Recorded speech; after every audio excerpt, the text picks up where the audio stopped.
Oh my God.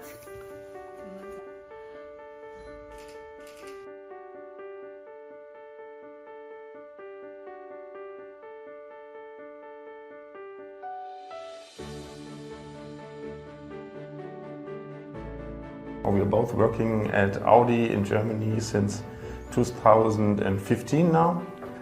Since 7 months we are here supporting the new NEF company in Changchun, and I'm responsible for the rollout of the new SAP logistics system.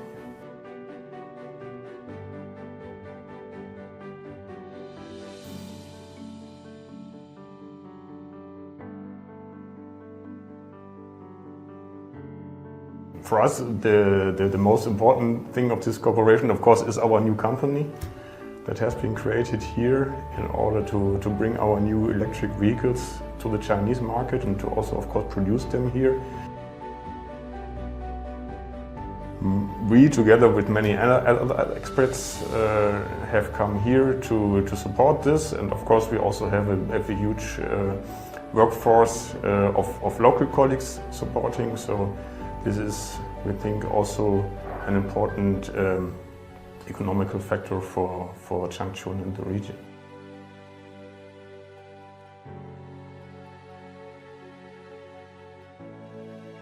So we already see it on the streets here every day that there are already a lot of electric vehicles on the streets. So we see that the new electric energy vehicle market is really increasing every year, especially in China, and that's of course also why we are here.